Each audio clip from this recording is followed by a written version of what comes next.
के प्रायोजक हैं रोजगार डेवलपर्स। नमस्कार, स्वागत है आपका उत्तराखंड बुलेटिन में। मैं हूं आपके साथ सुहानी बहुगुना। बुलेटिन से पहले एक नजर इस वक्त की हेडलाइंस पर।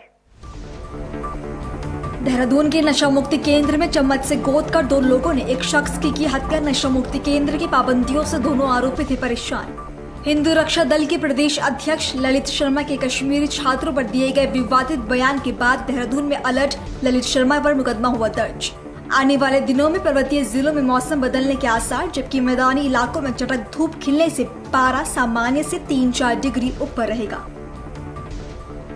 चारधाम यात्रा में भीड़ प्रबंधन के लिए इस बार यात्रा मार्गों पर 10,000 से अधिक तीर्थ यात्रियों के ठहरने का किया जाएगा इंतजाम। पहलगाम में हुए आतंकी हमले के बाद देहरादून एयरपोर्ट पर सुरक्षा एजेंसियां हुई चौकाना। पुलिस ने भी सुबह से रात तक गश्त बढ़ाई। चलिए अब जानते हैं खबरों को विस्तार में। संत निरंकारी मिशन 24 अप्रैल को मानव एकता दिवस के रूप में मनाया जाता है। इस दिन पूरे देश में रक्तदान शिविर लगाई जाती है और इस दिन का गहरा सामाजिक और आध्यात्मिक महत्व है।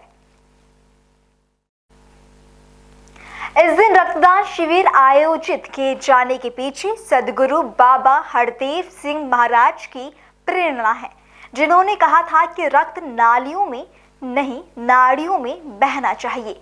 आपको बता दें कि 24 अप्रैल के दिन देश भर में निरंकारी मिशन की 500 शाखाओं में बड़ी संख्या में रक्तदान शिविर आयोजित किए जाते हैं, जिनमें हजारों लोग भाग लेते हैं।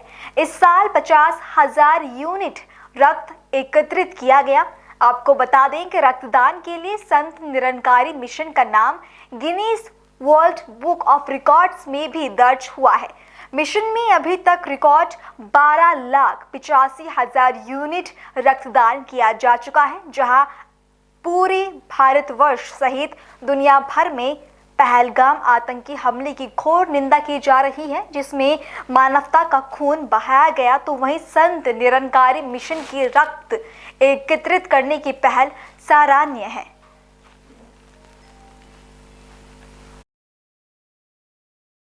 साथियों नमस्कार, मैं Jagat Singh Bhandari pulse 24 news channel की ओर से विशेष संवाददाता, और आज मैं हूँ संत निरंकारी सत्संग भवन हरिद्वार बाईपास में, जहाँ पर संत निरंकारी चैरिटेबल फाउंडेशन की ओर से एक विशेष रक्तदान शिविर चलाया जा रहा है। और आज पूरे भारतवर्ष में संत निरंकारी चैरिटेबल फाउंडेशन की ओर से 500 स्थानों पर रक्तदान शिविर लग रहे हैं और 50,000 ब्लड यूनिट का टारगेट है।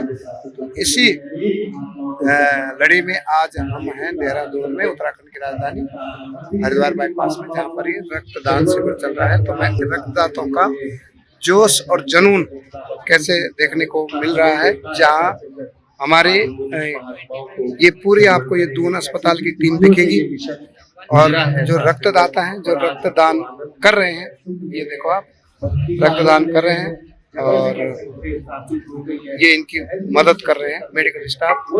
ये संत निरंकारी चैरिटेबल फाउंडेशन की जो बहनें हैं, जो सेवा में लगी, जिन्होंने कल से यहाँ पर तैयारी की है। तो कैसे लग रहा है जी?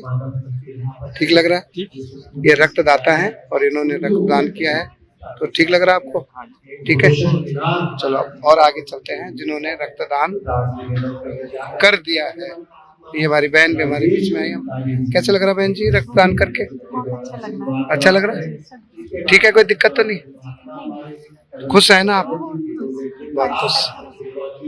तो ये देखो जी, ये भी हमारे एक रक्तदाता है जी। कैसा लग रहा है सर? बहुत बढ़िया, आनंद आ रहा है। आनंद आ रहा है रक्तदान करके? मौका मिला। औरों के लिए क्या संदेश है? महाराज के सबको ब्लड डोनेट देना चाहिए, जिससे 2 फायदे। एक तो गुरु के प्रति सेवा भी हो जाती है, दूसरा यह है कि शरीर में जो है नया नए रक्त का संचार होता है, नया ब्लड डेवलप हो जाता है और गुड फॉर हेल्थ भी रहता है।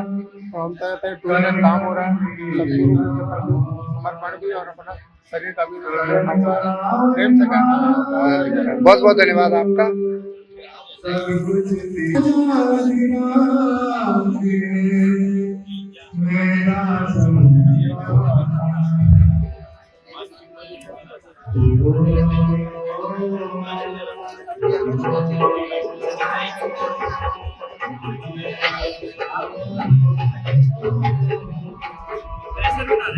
यहाँ पे आ गया। आज आप रक्तदान शिविर में पहुंचे सागर मलिक जी, आपको कैसा लगा?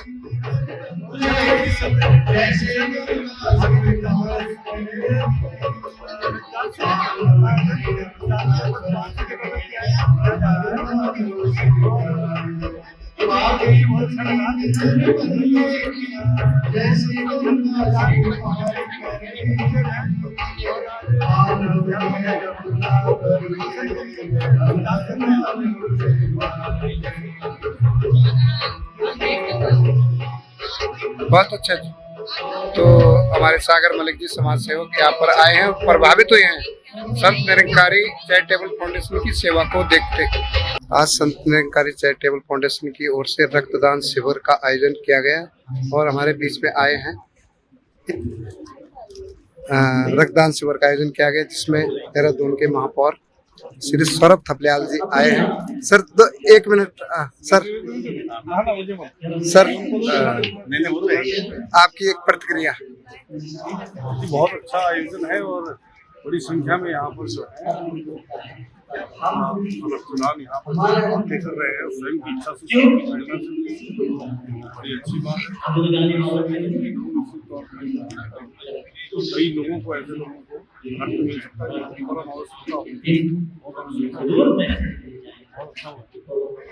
बहुत बहुत धन्यवाद। आज हम हैं संत निरंकारी सत्संग भवन में, जहां पर एक विशाल रक्तदान शिविर का आयोजन किया जा रहा है और आज यहाँ पे बहुत रक्तदाता आए हैं। इनके अंदर बहुत जोश और जुनून देखने को मिल रहा है।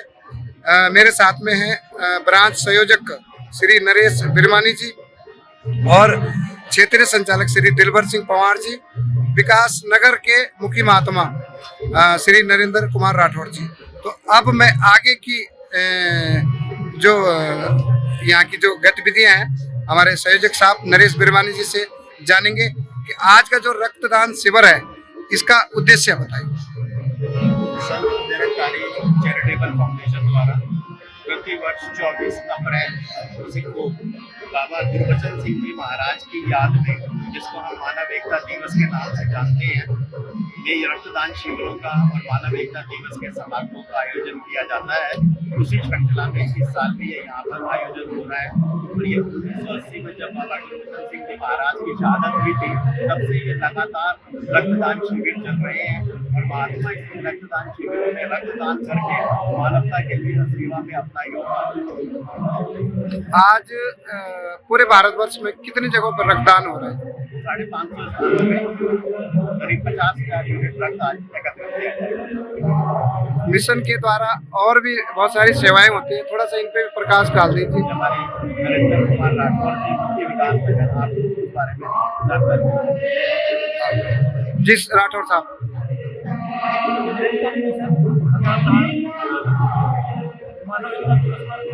पूरे भारतवर्ष के अंदर अनेकों स्थानों पर ब्लड डोनेशन कैंप लगाते हैं। निरंकारी मिशन लगातार और भी से पर्यावरण दिवस को बनाते हैं, सफाई अभियान चलता है। निरंकारी मिशन लगातार अपना योगदान समाज के हित में कार्य करते हैं और निरंकारी श्रद्धालुओं को मदद करें, इसको इन सेवाओं को निभाने के लिए तत्पर तैयार करते हैं। 2 शब्द आप भी बोल दीजिए। 2 शब्द आप भी बोल दीजिए। ये जो आप देख रहे हैं सुंदर कार्यक्रम सभी के आदेश से, और ये आदेश साधारण नहीं है, ये पूर्ण सदगुरु का आदेश है जो इस पूरे कायनात के मालिक है। और इन्होंने इस आदेश में मानवता के राज छुपाए हैं, सतही मानवीय सेवाओं के हकदार बन जाते हैं। ये अद्भुत प्रेरणा के कारण हम सबके जीवन में ये सौभाग्य। संत निरंकारी मिशन हरिद्वार बाईपास में आज संत निरंकारी चैरिटेबल फाउंडेशन के द्वारा पूरे भारतवर्ष में 500 स्थानों पर रक्तदान शिविर का आयोजन किया जा रहा है, जिसमें 50,000 रक्तदाता रक्तदान करेंगे और इससे ज़्यादा भी हो सकता है। तो इस समय मैं हूँ निरंकारी सत्संग भवन हरिद्वार बाईपास में और मेरे साथ में हैं संत निरंकारी मंडल के क्षेत्रीय संचालक श्री दिलवर सिंह पंवार जी, जिनके नेतृत्व में ये पूरी सेवाएं चलती हैं हमारे जोन 55 मसूरी जोन में। तो आज जो जितनी भी आप ये वर्दी वाले देख रहे हैं, जिनके ये खाकी वर्दी है, सफेद टोपी, और इन्होंने स्वयं भी ये धारण कर रखी है हमारे क्षेत्रीय संचालक जी ने, और साथ में हमारे सागर मलिक जी हैं जो समाज सेवक हैं और हमारे सेवा दल के जवान। आज 500 स्थानों पर रक्तदान शिविर चल रहा है पूरे भारतवर्ष में। उत्तराखंड में कितने जगह पर चल रहा है, क्या टारगेट है, ये हम जानेंगे अब हमारे श्री दिलवर सिंह पंवार जी जो हमारे क्षेत्रीय संचालक हैं। तो आप थोड़ा सा आज का जो रक्तदान शिविर है इसके ऊपर प्रकाश डालें। ये जो रक्तदान शिविर जगह जगह लगाए जाते हैं, लगभग भारतवर्ष में 547 स्थानों पे आज की डेट में 50,000 से ऊपर ब्लड यूनिटें डोनेट होगी। और जो अब तक निरंकारी मिशन ने 12,87,000 यूनिट दे चुके हैं, तो शायद आज का दे के 13 लाख समथिंग और हो जाएगा।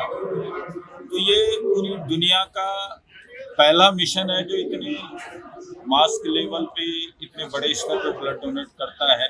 और ये सारा उपक्रम सदगुरु के आदेश से, गुरु के आदेश अनुसार हूबहू मानवता की सेवा के लिए निस्वार्थ भाव से, आप देख रहे हैं पास के अगल बगल सेवा दल के बड़े प्लस समाज सेवी मलिक जी, कि ये सिर्फ एक ही भाव दर्शाता है कि ये ब्लड देना, एक व्यक्ति जब 1 यूनिट ब्लड देता है तो 3 लोगों की जान बचाने का हकदार बन जाता है।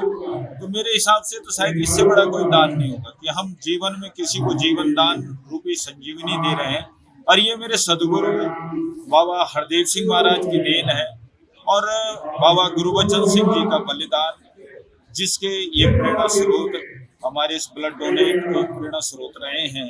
क्योंकि तब भी वही मन में भाव था कि खून का बदला खून, जब बाबा गुरुबचन सिंह की हत्या किसी अशरारती तत्वों द्वारा हुई है, तो सदगुरु पूर्ण जगत का मालिक होता है, मानवता का पुजारी होता है। तो बाबा हरदेव सिंह महाराज ने वो बात भी रखी कि ठीक है, खून का बदला खून से लिया जाएगा, पर नालियों में नहीं बहा जाएगा, नाड़ियों में बहेगा। उस दिन से ये निरंतर 24 अप्रैल 1980 से जो ये निरंतर पूरे विश्व भर में सेवाएं चल रही है और ये अनवरत चलती रहती है। ये तो आज तो केवल एक मानव एकता दिवस में जो आप देख रहे हैं, वैसे ही निरंतर शिविर लगते रहते हमारे भवनों में। जहाँ जहाँ हॉस्पिटल वाले हमें भी बोलते हैं कि हमें ब्लड चाहिए, हमारा ब्लड बैंक थोड़ा रखने की जगह है या खाली हो गया है, तो उस समय भी हम तैयार रहते हैं। सारे सेवा दल और हमारी साथ संगत में पूरा सहयोग करती है। तो ये सदगुरु की ही सिखलाई और सदगुरु का ही आशीर्वाद है, प्यार से करती है। तो आज कितने का यहाँ पर इस जगह पे कितने का जो स्थान पे चल रहा है? यहाँ आज 300 यूनिट का टारगेट मंडल से नियुक्त किया गया है, पर उससे भी ऊपर ही होता है हर बार। जब भी जो टारगेट रहा है, कोरोना काल में भी 500 का टारगेट था, तो 500 से ऊपर 600 यूनिट का टारगेट पूरा हो गया था। जब भी लोग इधर उधर कमरों से बाहर नहीं निकल रहे, तब यहाँ निरंतर ब्लड डोनेशन चलता रहा। तो ये सदगुरु की ही प्रेरणा है और सदगुरु ही सब शरीरों में ये ईश्वर तत्व की जानकारी देकर सब शरीरों में विद्यमान होते हैं। और ये जब ये आदेश देते हैं तो स्वयं इसकी पालना हर घटों से होने लगती है। ये हमने अपने आंखों से बार बार ये नजारे देखते रहते हैं कि ईश्वर एक है, और ईश्वर जब एक है तो सब घट में एक ही विद्यमान है। और मानवता वाला भाव जब गुरु प्रकट करता है तो सब में मानवीय गुण प्रकट हो जाते हैं। अभी मैं यहाँ पर देख रहा हूँ कि बहुत सारे रक्तदाता हैं जिनके अंदर जोश है, जज्बा है, जुनून है रक्तदान करने का, जहाँ संसार में ये चीज देखने को समाज में नहीं मिलती है जल्दी से। तो ये जोश और जज्बा कहाँ से मिलता है और इसकी तैयारी आप कब से और कितने दिन पहले करते हैं? ये जोश और जज्बा सबका कारण केवल सदगुरु माता जी है, जो सारी शक्तियों के मालिक भी है और जो हमारा निरंकारी मिशन का ज्ञान ही ब्रह्म ज्ञान थीम है। ये ब्रह्म के दर्शन कराते, हमारे मूल स्वरूप का दीदार कराकर तब पता लगता है कि मैं ये शरीर नहीं, मैं कुछ और हूँ। क्योंकि तन मन धन का मालिक ईश्वर होता है।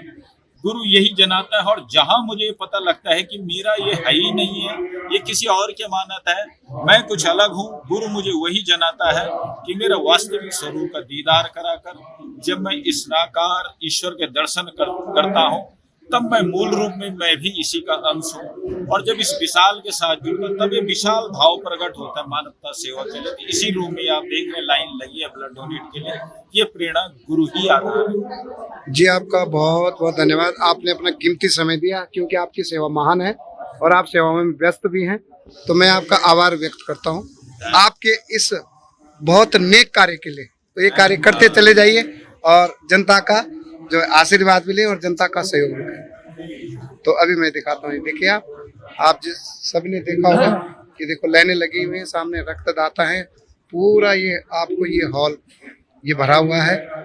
तो अभी हमारे जो क्षेत्रीय संचालक जी दिलवर सिंह पंवार जी ने इंटरव्यू अपना दिया, बताया, और ये आप देख सकते हैं कि रक्तदाता रक्तदान कर रहे हैं। ये बहनें भी सेवा पे लगी हुई निरंतर, तो इनकी सेवा भी महान है। और बाबू जी ये देखो आप ये रक्तदाता।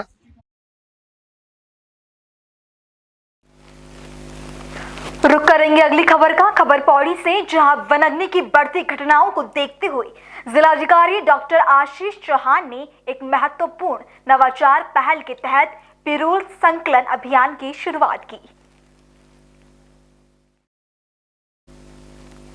इस अभियान का उद्देश्य जंगलों से सटे कार्यों, बसावटों तथा सार्वजनिक परिसंपत्तियों को आग से सुरक्षित करना है। को लेके हमारी मीटिंग हुई थी, तो उसमें मैंने डिसाइड किया था कि जो हमारे शहरी क्षेत्र हैं, ब्लॉक के आसपास के एरिया हैं, उन इलाकों में हम पिरूल को कलेक्ट करवा के उसे फॉरेस्ट डिपार्टमेंट को या ऐसी फैसिलिटीज जो ब्रिकेट बनाती या पिरूल का यूज़ करती उनको देने का हम लोग प्रयास कर रहे हैं। और इसमें ऑफिशियल तौर पे हम लोग इसको ट्राई कर रहे हैं, या जैसे हम लोगों ने स्वच्छता के अभियान किए हैं या हम लोग प्लांटेशन करते हैं, उसी लाइन पे फॉरेस्ट को बचाने में पिरूल कलेक्शन की एक इम्पॉर्टेंट भूमिका के चलते हुए हम लोग ये ट्राई कर रहे हैं कि आसपास के जो भी महत्वपूर्ण जंगल है या जहाँ से हमारे नागरिकों के घरों को नुकसान होने की संभावना है, उन जगहों पर पिरूल को कलेक्ट करवाएं। अगली खबर भी पौड़ी से सामने आ रही है, जहां के गेरोल गांव में सरकार जनता के द्वार कार्यक्रम के अंतर्गत मत्स्य विभाग ने एक चौपाल का आयोजन किया। चौपाल में ग्रामीणों ने कुल 10 शिकायतें दर्ज कराई, जिनमें प्रमुख रूप से मोटर मार्ग और पेयजल की समस्याएं सामने आई हैं।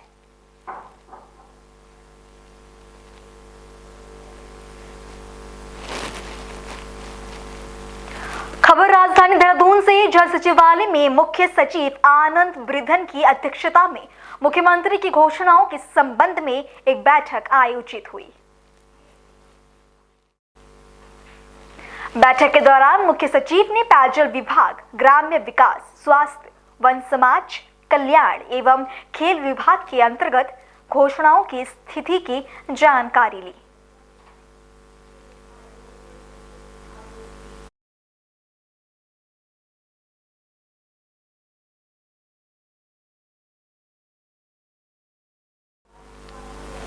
रुक करेंगे अगली खबर का, खबर पौड़ी से, जहां 22 अप्रैल को पुलिस महानिरीक्षक गढ़वाल परिक्षेत्र राजीव स्वरूप ने परिक्षेत्रीय कार्यालय पौड़ी में राजपत्रित एवं अराजपत्रित अधिकारियों के साथ समीक्षा बैठक आयोजित की।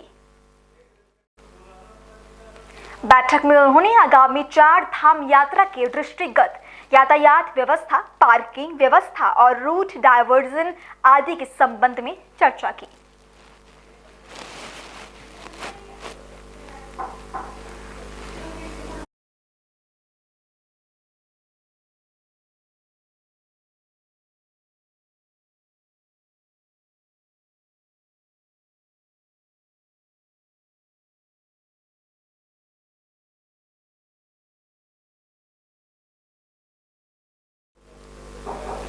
अगली खबर देहरादून से सामने आ रही है, जहां गढ़वाल आयुक्त विनय शंकर पांडे की अध्यक्षता में विकास भवन सभागार में समीक्षा बैठक संपन्न हुई।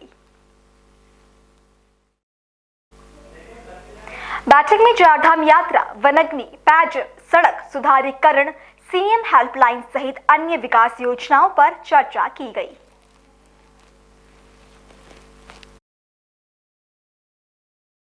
30 अप्रैल को गंगोत्री और यमुनोत्री जी के कपाट खुलेंगे, 2 मई को बाबा केदारनाथ के और 4 मई को बद्रीनाथ जी के। पौड़ी आपको पता है कि ये बड़ा ही एक महत्वपूर्ण एक डेस्टिनेशन है जहाँ से होकर सारी हमारी यात्राएं पास होती हैं, इसलिए इस मामले में बड़ा ही सेंसिटिव जिला भी है और पूरा NH यहीं से होकर गुजरता है। तो उसकी हम लोगों ने एक बड़े जिलाधिकारी से पूरी जानकारी ली और उन्होंने काफ़ी अच्छी तैयारियां कर रखी हैं। मुख्य रूप से जो तैयारियां इसमें होती हैं कि हमारी रोड जो भी गुजर रही है वो रोड कैसी है, हमारे क्रैश बैरियर्स वगैरह, पैराफिट्स वगैरह ठीक है कि नहीं है, पुलिस का क्या प्रबंध है। जैसे पौड़ी डिस्ट्रिक्ट में 3 जोन और 10 या 11 सेक्टर शायद उन्होंने बनाए हैं। यहाँ पर हर 10 किलोमीटर पर एक सेक्टर की व्यवस्था की गई है, जहाँ पर 24/7 की बेसिस पर हमारे पुलिस और मजिस्ट्रेट्स तैनात रहेंगे। यात्रियों की सुविधा का विशेष ध्यान रखने के लिए ये निर्देश माननीय मुख्यमंत्री जी की तरफ से दिए गए थे, तो उसकी भी व्यवस्था इन्होंने की है। और चूंकि हमारा स्टेट पता है आपको कि कभी कभी प्राकृतिक आपदाएं भी यहाँ आती हैं और अगर कोई लैंडस्लाइड होती है, हेवी रेनफॉल होता है और मौसम विभाग से एक अलर्ट जारी होता है कि अगला 24 घंटा थोड़ा रिस्की है, तो हम लोग यात्रा को थोड़ी देर के लिए होल्ड भी करते हैं। पिछली यात्रा के दौरान हम लोगों ने ये थोड़ा एक्सपीरियंस लिया था कि हमारे जो होल्डिंग पॉइंट्स थे वो बहुत अच्छे ढंग से काम नहीं कर पाए थे, तो इस बार पहले से ही सारे होल्डिंग पॉइंट्स हमारे आइडेंटिफाइड हैं। इमरजेंसी की स्थिति में गाड़ियां कहाँ पार्क होंगी वो जिलाधिकारी ने और कप्तान साहब ने बहुत ही अच्छी प्लानिंग की है और लगभग हम 1800 से 2000 की गाड़ियों को होल्ड करने की अपनी क्षमता रखते हैं इनकी। और जहाँ पर ये गाड़ियां होल्ड होंगी वहाँ पर बेसिक एमिनिटीज जो होती हैं, लोगों को चाय मिल जाए, पानी मिल जाए, टॉयलेट्स की सुविधा हो, इसकी भी व्यवस्था की गई है।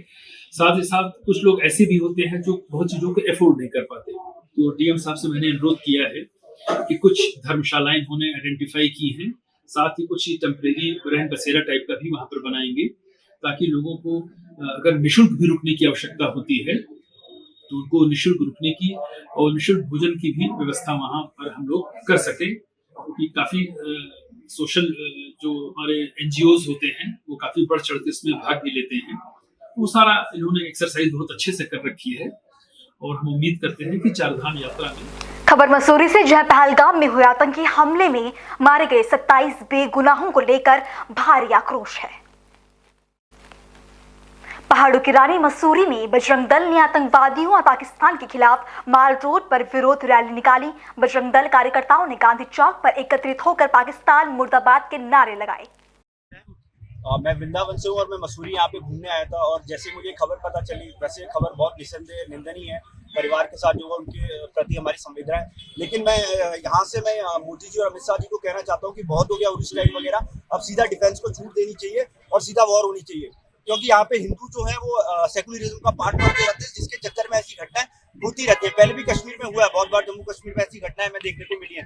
तो मेरा सीधा सा मैसेज अमित शाह और मोदी जी को यही है, मैं यहाँ से कहना चाहता हूँ कि डिफेंस को पूरी की पूरी छूट देनी चाहिए और ये सीधा वॉर होना चाहिए। बहुत हो गया ये सारी चीजें, बहुत हमने देख लिया और बहुत हम सह लिए, अब सीधा वॉर कराइए।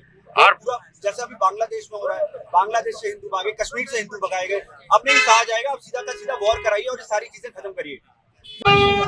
इसकी बड़ी निंदा करती हूँ। इस तरीके से धर्म पूछकर लोगों को चुन कर मारा जा रहा है, हिंदू धर्म के लोगों को, तो इसकी मैं कड़ी निंदा करती हूँ। 5 ठोस कदम उठाए हैं सरकार ने। मैं पहले भी यही कहा था, अब भी यही कहूँगी कि अब जनता को भी जागरूक होना पड़ेगा। सभी लोगों को मिलकर एकजुट अपने अपने शहर में, अपने निवास जहाँ होगा वहाँ पे कदम उठाने होंगे। जैसे कि आप मसूरी में देख रहे हैं कि कश्मीरी बाहर से आए व्यापारी जो कश्मीरी हैं, उनकी संख्या दिन प्रतिदिन बढ़ती जा रही है। अगर हम बात करें तो बहुत सारी लेबर जो है कश्मीर से है। आखिर इतनी संख्या इतनी तेजी से बढ़ गई है, तो ये कहीं ना कहीं संदेह पैदा करती है। मैं सरकार का ध्यान इस ओर भी आकर्षित करना चाहूंगी कि इसको लेकर भी ठोस कदम उठाएं। मोदी सरकार के बारे में क्या कहना है, और ठोस कदम उठाने? देखिए, सरकार ने 5 ठोस कदम उठाए हैं और मुझे लगता है सरकार आगे भी अगर कोई रिजल्ट नहीं आता तो और आगे इसमें ठोस कदम अवश्य उठाएगी। कहीं ना कहीं आप देख रहे हो हर चीज टारगेट हो रहा है, कभी वक्त के नाम से तो कभी कश्मीर के नाम से, कब तक फिलहाल बुलेटिन में इतना ही। देश और दुनिया की बाकी तमाम खबरों के लिए आप देखते रहें पल्स 24 न्यूज। नमस्कार। इस प्रोग्राम के प्रायोजक थे रोजगार डेवलपर्स।